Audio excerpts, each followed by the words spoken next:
मैं दृढ़ता से मानता हूं कि नो फैप आज आपके जीवन में सबसे परिवर्तनकारी बदलाव हो सकता है। लेकिन पोर्नोग्राफी छोड़ने को लेकर बहुत संदेह है, क्योंकि हमारा समाज वास्तव में युवाओं, पुरुषों और महिलाओं को पोर्न देखने और हस्त मैथुन करने के लिए प्रोत्साहित करता है।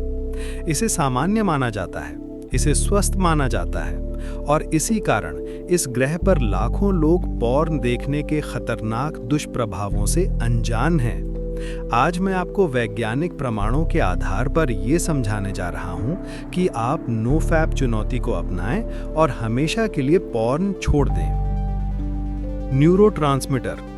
पोर्नोग्राफी पर चर्चा करने से पहले हमें एक विशेष न्यूरोट्रांसमीटर के बारे में बात करनी होगी, डोपामीन। डोपामीन एक ऐसा रसायन है जो हमें पुरस्कार की खोज और उसे पाने की प्रेरणा देता है। ये हमें लक्ष्य प्राप्त करने की ऊर्जा और प्रेरणा प्रदान करता है। अगर आपने कभी मिठाई की तीव्र इच्छा महसूस की है तो वो डोपामीन था।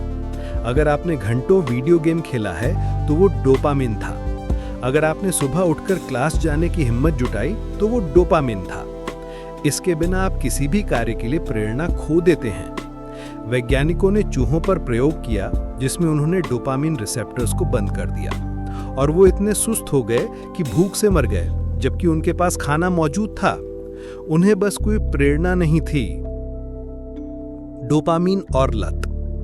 कोकीन, हेरोइन, एडरॉल जैसी दवाएं मस्तिष्क में डोपामीन रिसेप्टर्स को अत्यधिक स्तर पर उत्तेजित करती हैं, लेकिन शरीर हमेशा संतुलन बनाए रखने की कोशिश करता है, जिसे होम्योस्टैसिस कहते हैं।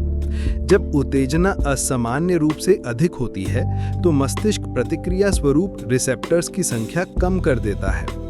कम डोपामिन स्तर से जुड़े लक्षण: थकान, प्रेरणा की कमी, अनिद्रा, मूड स्विंग्स, याददाश्त की कमी, सामाजिक चिंता, काम में इच्छा में कमी, मीठे की तीव्र इच्छा, तनाव, दूसरों से जुड़ने में कठिनाई और ध्यान केंद्रित करने में परेशानी।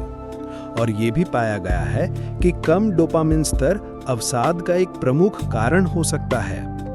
पोर्नोग्राफी और डोपामिन। आप सोच सकते हैं ये तो ड्रग्स की बात है, पोर्न का ऐसा असर कैसे हो सकता है? लेकिन यही आपकी गलती है।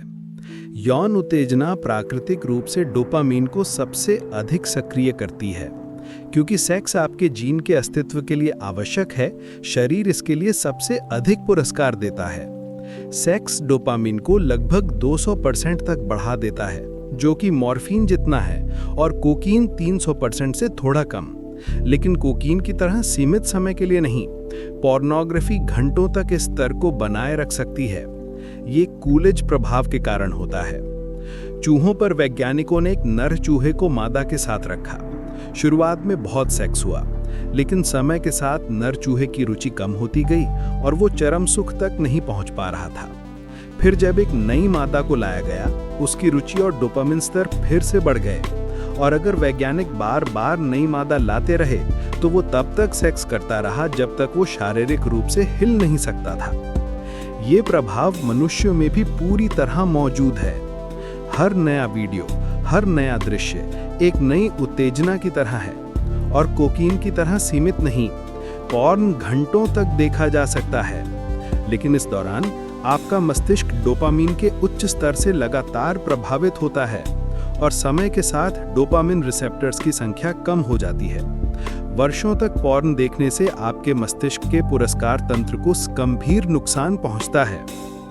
यही कारण है कि कई पुरुषों को मानसिक समस्याएं होती हैं, जैसे सामाजिक चिंता, अवसाद, प्रेरणा की कमी।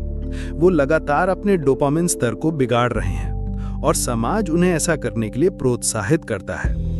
जो लोग नो फैप चुनौती को अपनाते हैं और पोर्न छोड़ते हैं, वो रिपोर्ट करते हैं अधिक प्रेरणा, बढ़ी हुई काम इच्छा, कम चिंता, बेहतर सामाजिक कौशल और फिर से जीवंत महसूस करते हैं, क्योंकि उनका डोपामिन स्तर सामान्य होने लगता है।